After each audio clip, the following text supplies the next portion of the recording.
Bueno, seguimos con la segunda parte. No sabemos por qué se desconectó.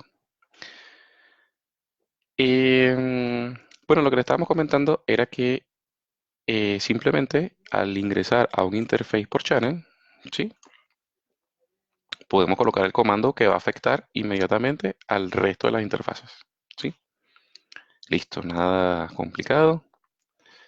De hecho, si yo, por ejemplo, aplico un comando al por channel, cualquiera sea, inmediatamente afecta al resto de la interfaz. Por ejemplo, aquí vemos cómo le hicimos shutdown a esta interfaz e inmediatamente a la interfaz por channel e inmediatamente afectó a todas las interfaces físicas. Se le agregó el comando shutdown. ¿Sí? Por si acaso lo que se están reconectando, estamos haciendo la segunda parte del video porque no sabemos por qué se cortó la comunicación. Bueno, vamos al siguiente. Digamos casi por la mitad y bueno, quedó básicamente así. Va a quedar una mitad así y otra mitad de otra forma. Y bueno, esto ahora mismo va a empezar a explicar cómo se hacen entradas a RP de forma estática. Como para poder entender esto, primero hay que saber qué hace ARP, ¿no? Entonces, básicamente, si tenemos un PC que está conectado a un switch, ¿verdad? Y esto está conectado a otro PC, ¿sí? Entonces, nosotros podemos establecer una comunicación acá, ¿sí? Del punto A al punto B. ¿Y qué va a pasar? Antes de que esa comunicación se complete, al menos a nivel de IP, el equipo A necesita tener en su tabla la MAC del dispositivo B, ¿sí? Porque hasta que no la tenga no puede completar la comunicación, ¿sí? Y de hecho lo mismo ocurre en el switch, con la única diferencia que esa tabla se llama tabla CAM en el switch, o Content Address Memory. Y bueno, para ayudarnos a completar esas tablas o esas tablas, nos va a ayudar el protocolo ARP, que va a ser una consulta. Básicamente es un broadcast de capa 2 con la información de la IP de destino. Es interesante cómo va a viajar información de capa 3 dentro de este mensaje que se va a transmitir en broadcast de capa 2. ¿Sí? Y bueno, básicamente cuando el equipo que tiene la IP que está siendo solicitada responde, entonces se completa con la MAC del dispositivo que estamos buscando. Y así todos los equipos comprenden cuáles son las entradas que estamos buscando. El tema con esto es que esto es susceptible a ataques de red, sí, básicamente. Cuando, cuando tenemos tablas RP que se llenan así de simple, puede haber un usuario que se apropie de la MAC de un usuario genuino y reciba comunicaciones en nombre de ese usuario, ¿sí? Como el MAC spoofing, por ejemplo. Y así hay varios ataques parecidos. Entonces nosotros podemos hacer asociaciones estáticas de MAC, ¿sí? Por ejemplo, simplemente aquí se está asociando esta IP a esta MAC. Entonces ya no hay forma de que otro equipo que no tenga este IP tenga esta MAC y viceversa, que otro equipo que tenga esta MAC tenga este IP, ¿sí? Esto, por supuesto, en un entorno bastante denso, con mucha densidad, sería poco viable. Entonces, hay otros protocolos que se encargan de hacer esto de forma dinámica, de mapear dinámicamente cuáles son las MAC que están entrando por un puerto, asociarlas con las direcciones IP que se les han sido asignadas y así impedir que un equipo desde otro origen obtenga la misma MAC. Y así entonces, de alguna manera, se protege la red. Vamos a ver la siguiente. La siguiente es BTP. Bueno, aquí está así como que hizo un pequeño salto digamos, el temario, porque hace ratito estábamos hablando de VLANs, ¿no? Entonces, bueno, BTP es un protocolo de esos que va a ser muy raro que veamos en un entorno de producción, pero se lo pueden preguntar en el examen, ¿no? Entonces, bueno, básicamente tenemos, por ejemplo, un par de switch, ¿verdad? Y usted en el switch A crea varias VLAN, no sé, VLAN 10, VLAN 20 y así sucesivamente, etcétera. Si usted quiere que esta información esté válida en el siguiente switch, pues tendrá que crear en el siguiente switch esas VLANs. Una forma de propagar información de VLANs es con el protocolo BTP. De tal manera que si lo activamos, bueno, la información va a pasar del switch A al switch B de forma íntegra. Aunque claro, aquí es donde uno empieza a ver como estos talones de Aquiles, ¿no? Esas falencias. Porque más allá de que se propague información de VLAN, no se propaga la información de la configuración de los puertos. Así que de cualquier manera, usted va a tener que acceder a ese siguiente switch y configurar los puertos que correspondan, ¿no? Y bueno, además esto viene con un montón de problemas, al menos las versiones 1 y 2 de BTP, con el hecho de que podemos inyectar información de BTP incorrecta debido al comportamiento propio que tiene BTP, y eso puede hacer que una red simplemente quede inservible. Las cosas básicas que tenemos acá es que tenemos tres modos: servidor, cliente y transparente. Por defecto todos los switches son servidores, ¿sí? ¿Y qué significa ser servidor? Bueno, que puedo crear, eliminar y modificar VLANs, ¿sí? Cliente solamente puede aprender información de VLANs, y transparente, que puedo crear información de VLAN pero que no se publica. Esa información queda localmente en el switch transparente, ¿sí? Y además de eso, el switch transparente tiene la posibilidad de reenviar publicaciones de otros switches que estén en el mismo dominio de BTP, porque en BTP hay que crear dominios. De hecho, aquí mismo el siguiente comando es este, ¿no? BTP domain y un nombre. Si hacemos lo propio en los demás switches, básicamente lo estaríamos uniendo al mismo dominio con los roles que nos convengan. Si yo quiero que la información de VLAN se mantenga en un único switch, entonces creo un único switch servidor y los demás son clientes. Si en el medio hay switches que no pertenecen a mi organización o que yo necesito que no aprendan información de BTP, bueno, los convierto en transparentes. Y ya está. Básicamente no hay mucha tela que cortar en este asunto. Toda vez que empecemos a crear VLANs en el switch servidor, esa información se va a publicar a los demás switches. Em, Eso es gracias a un comportamiento que seguramente vamos a ver en esta partecita. No sin antes comentarles que, bueno, aquí podemos cambiar las versiones. La diferencia entre una versión y otra son cosas más que todo orientadas, uno, a la seguridad, y dos, está orientada a la forma, al comportamiento propio de BTP. ¿Por qué? Precisamente lo vamos a ver aquí abajo. Este es el comando que muchos van a ver en el examen de CCNA. Es el comando show BTP status, que nos da un panorama de qué está pasando a nivel de BTP. Nos dice por acá, por ejemplo, este valor que es el que más nos interesa. Vamos a señalarlo acá. Es el Configuration Revision, ¿sí? ¿Qué es esto? Bueno, fácil. Tenemos un switch que supongamos tiene el número de revisión así como está ahí, en 3. ¿Eso qué significa? Bueno, que si hay otro switch que, por ejemplo, tiene el valor 2 en el Configuration Revision, significa que ese switch está desactualizado. Un switch que venga con un número mayor va a intentar actualizar este switch, ¿sí? Eso es básicamente lo que ocurre. Ese número va aumentando en la medida que usted hace cambio en las VLAN. Crea una VLAN, ese número aumenta. Te elimina una VLAN, perdón, ese número aumenta. Así, cada acción que usted ejecute sobre las VLAN, obviamente en los switches servidores, va a hacer que ese número aumente. Y en consecuencia, el que tenga el número más alto es el que va a mantener a los demás actualizados. La idea es que todos al final tengan el mismo número, porque eso va a indicar que todos están actualizados. El problema precisamente con BTP es que si yo incorporo a la red un switch que ya por defecto venga con un número mayor al que está actualmente en la red, pues ese switch va a alimentar con esa nueva información a la topología.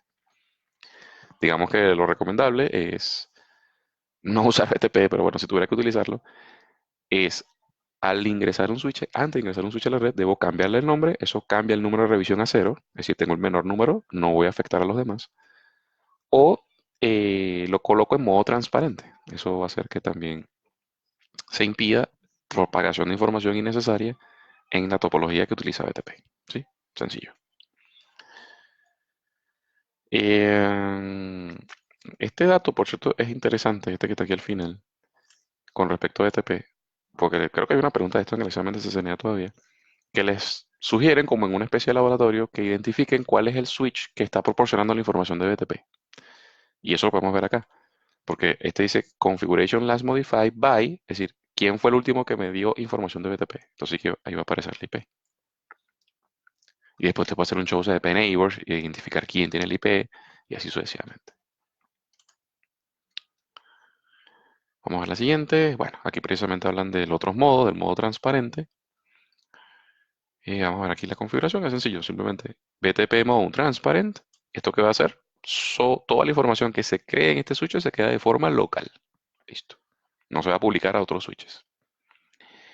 Y el BTP Pruning es un mecanismo que evita que información que va direccionada a una VLAN no se propague a switches que no tienen esa VLAN. Sí, eso es interesantísimo porque eh, suele ocurrir en implementaciones, en sectores de la red, donde no tenemos configuradas todas las VLANs y en consecuencia no me interesa recibir tráfico de una VLAN que no tengo creada.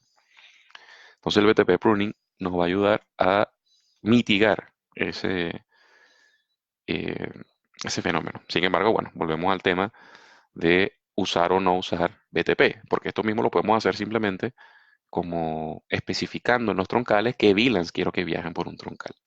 Entonces, bueno, digamos que por una mano tenemos BTP y sus cosas positivas y por otro lado tenemos otros mismos mecanismos con sus cosas positivas. Entonces, al final usted escoge qué cosa quiere implementar en una red.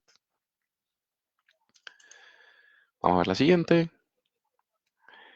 Y bueno, esto ya está, esto también forma parte del asunto de las VLAN porque es router on a stick, otra configuración súper común.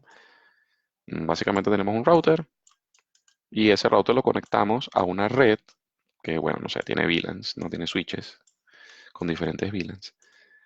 Entonces, ¿qué pasa? Que generalmente, supongamos que aquí está, aquí vive solamente vamos a verlo en texto, aquí solamente vive la VLAN 10, ¿sí? Y vamos a suponer que por acá vive la VLAN 20.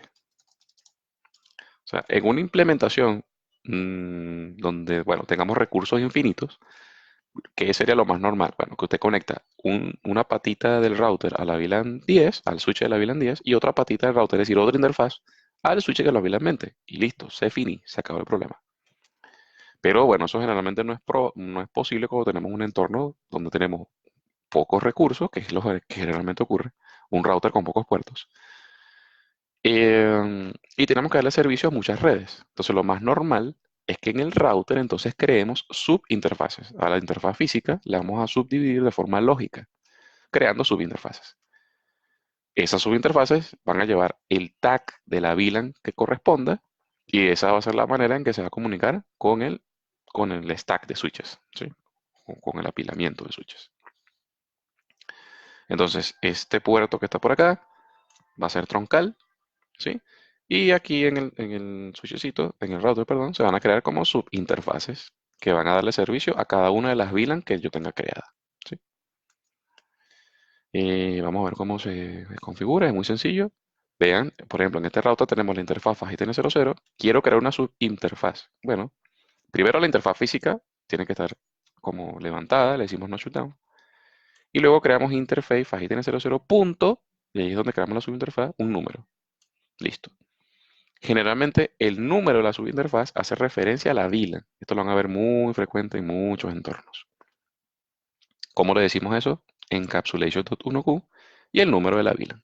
Listo. De hecho, no pudieran agregarle un IP sin antes colocarle a qué VLAN pertenece este puerto o qué tag le va a poner. Recuerden que tag, ¿y por qué hay un tag? Recuerden lo que hablamos hace rato. Porque ese tráfico va a viajar por un puerto donde además van a ir otras VLAN. ¿Cómo diferencio el tráfico de una de otras? Con un tag. Entonces debe haber un elemento, que en este caso es el router, que va a colocar ese tag.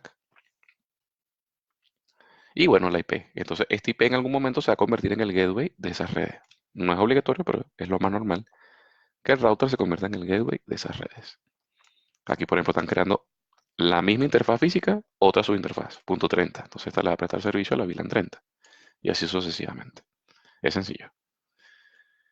Bueno, ven aquí, por ejemplo, este router. Bueno, aquí crearon este comando IP default gateway, que no lo van a ver mucho, pero también se puede configurar un gateway de esta manera en la tabla de enrutamiento. Pero aquí como lo esencial es esto que está acá. No sé si más adelante hay un comando, bueno, que hay que hacer en el caso de que la VLAN nativa se cambie. Es un comando muy parecido, simplemente le decimos encapsulation.1q, el número de la VLAN que querramos cambiar de nativa. Es decir, si tenemos la 1 no hay que hacer nada, pero si cambiamos la VLAN nativa a otro número, por ejemplo la VLAN 900, entonces por ejemplo colocaríamos aquí encapsulation.1q 900 y al final colocamos el parámetro native. Eso es lo que va a hacer que una subinterfaz se comunique de forma nativa con el switch por el enlace troncal. En el caso que la cambiamos. Si no la cambiamos, no hay que hacer nada. Echémosle un vistazo a la siguiente, solamente para ver si cambiamos de tema o no. Bueno, si aquí ya está hablando un poquito de spanning tree, que bueno, también lo coloqué en el título, así que podemos hablar un poquito de spanning tree. De hecho, ya lo habíamos hablado antes cuando mencionamos el tema de Ether Channel. Básicamente, cuando hay redundancia, un puerto se bloquea. ¿Por qué? Porque las tramas tienen ese pequeño problemita que les gusta andar rodando por la topología infinitamente. Aquí básicamente yo recomendaría que le echaran un vistazo a esto a nivel como de teoría, porque vean que es mucho más larga que otras láminas que hemos visto de esta misma página, freesesneaworkbook.com. Pero no hay que complicarse mucho la vida. Vamos a tratar de hacerlo lo más rápido posible, una explicación de Spanning Tree Express. Imaginemos que tenemos estos tres switches, ¿verdad? Entonces ya sabemos que como hay redundancia, ¿a qué se refiere con esto? Es redundancia, o sea, todos están conectados de alguna manera. Eh, Spanning Tree tiene que bloquear un puerto en algún punto, pero ¿cómo lo hace? Bueno, primero tiene que escoger un famoso root bridge. Aquí, digamos, para los efectos de Spanning Tree, a un switch se le conoce como bridge o puente. Bueno, que de hecho es una traducción muy común en algunos entornos de tecnología. Entonces tiene que escoger como un puente raíz.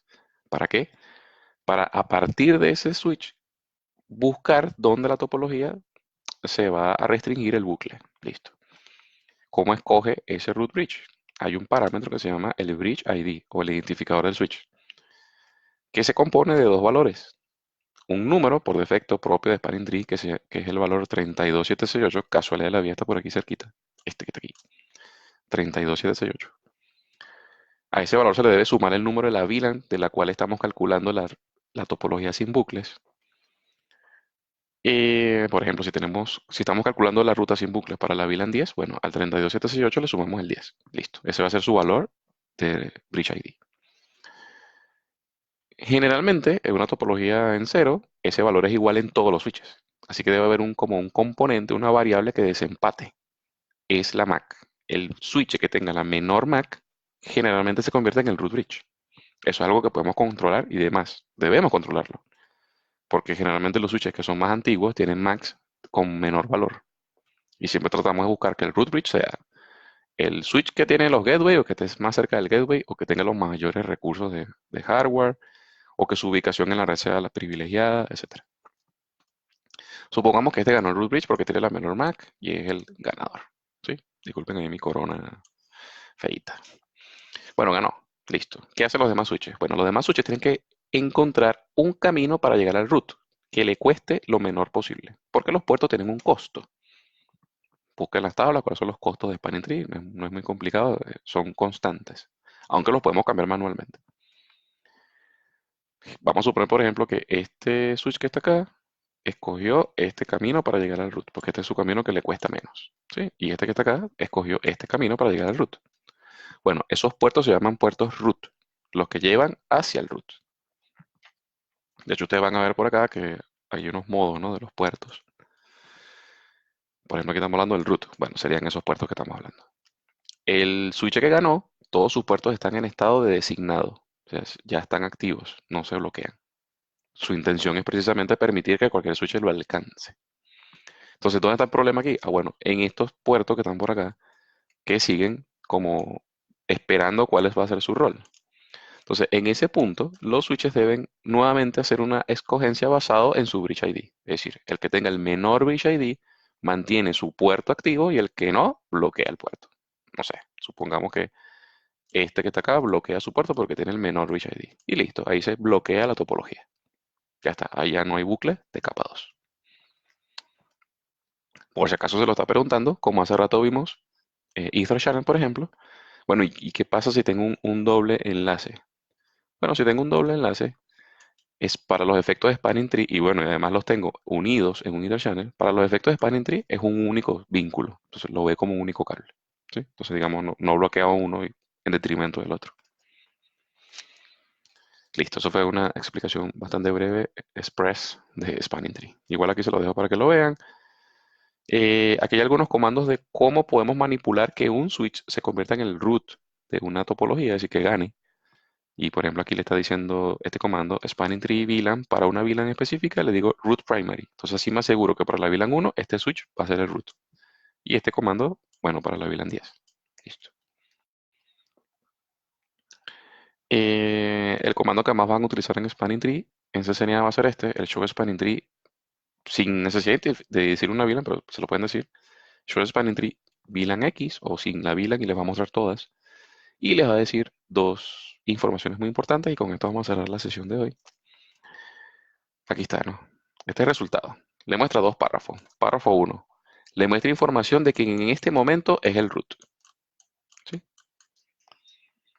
Entonces aquí le dice, bueno, mira, tu root tiene esta prioridad, por eso que se convirtió en el root. Esta es la MAC del root. Este es el costo que te cuesta alcanzar ese root. Ya le dije que cada puerto tiene un costo y el costo es acumulativo. Es decir, si tengo varios enlaces para alcanzar el root, bueno, se suma el costo. Entonces este tiene un costo de 9, por ejemplo. De hecho, casualmente vean que lo alcanza por un port channel. ¿Sí? Y luego están unos timers de propios de Spanning Tree. ¿Sí? Para decirles uno así rapidito, este que está acá, este 2 es la frecuencia con la que se intercambia un mensaje de Spanning Tree que se llama el VPDU o el Rich Protocol Data Unit. Cada 2 segundos se va mandando un mensajito pum, pum, pum, pum, con información del Rich ID, del costo de los puertos, etcétera, etcétera. Eh, el otro párrafo que está abajo hace referencia a la información del switch donde acabamos de hacer el comando show spanning tree, en este caso switch 2.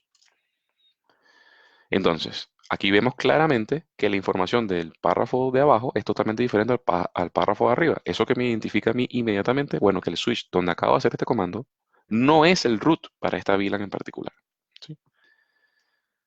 Otra razón por la que lo podemos identificar es, bueno, que esta MAC es diferente a esta MAC. Y bueno, obviamente, además de eso, este switch tiene un puerto root, que si recuerdan la gráfica que les dije hace rato, los que tienen un puerto root son los que no ganaron, que puede ser una confusión para los efectos del examen.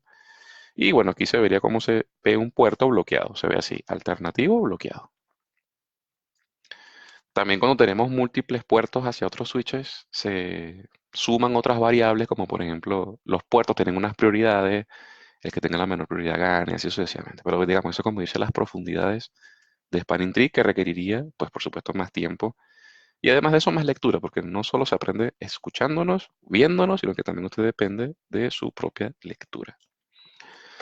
Muy bien, jóvenes, ha sido interesantísimo compartir con ustedes en toda la comunidad abiertamente durante 3 semanas. Esta es la sexta clase. Como les comenté, la última clase que vamos a hacer en este formato abierto será la siguiente, el próximo lunes. A partir de ese punto, todas las clases van a estar dirigidas a nuestros compañeros del equipo de Patreon. Es sencillo, muchachos, y no es nada, nada inviable sumarse a la comunidad. Usted simplemente le da aquí el botón, Become a Patreon, escoge un mecanismo, ya sabe, si es de uno, cuáles son sus beneficios. Bueno, va a poder ver los videos que están allá y en algún momento va a participar en el sorteo para las certificaciones. Si escoge el de 5, además de ver los videos y tener acceso a un montón de información que les ofrecemos en CACCNA, también va a formar parte de NetaCat de los cursos de autoenrolamiento, IoT y Cybersecurity. Y en un futuro no muy lejano también vamos a intentar que haya un único nivel y ese nivel tenga acceso a todo, pero eso lo estamos manejando poco a poco. Y por último, si por alguna razón no quiere participar con nosotros, recuerde que esta plataforma de Patreon es independiente. Usted se inscribe o se retira de ella cuando lo desee. Recuérdese que al llegar a los $500 de patrocinio, vamos a empezar a dar los pagos, las certificaciones de forma sorteada entre todos los miembros de la comunidad. Si no quiere hacer nada de esto porque no le interesa, bueno, apóyenos en las redes sociales. No cuesta nada darle ahí el clic al subscribe, bien sea aquí en Facebook o en YouTube. También tenemos cuenta en Instagram, en Twitter, estamos en todos lados, estamos en todas partes donde usted tenga acceso a Internet. Así que por ahora, chicos, los dejo. Traten de leer, traten de seguir estudiando. Recuerden que la certificación es válida hasta el 20, o sea, pueden presentar el examen hasta el 20 de febrero del 2020. Si usted forma parte de nuestra comunidad, tiene acceso a NetaCat con los vales de descuento para la prueba. Y si no, bueno, la próxima certificación, el examen 200-301, empieza a partir del 23 de febrero del 2020 y los cursos oficiales, que también tenemos acceso desde CACCNA, estarán en noviembre. Así que si usted forma parte de nuestra comunidad, igual va a tener acceso a nuestros cursos, ya en NetaCat, ya Cisco. Recuerden, además también vamos a estar pronto publicando los videos de CCNP, La única cosa que tienen que hacer es apoyarnos con todos los mecanismos que le acabamos de comentar. Saludos chicos, nos vemos en la siguiente sesión. Gracias.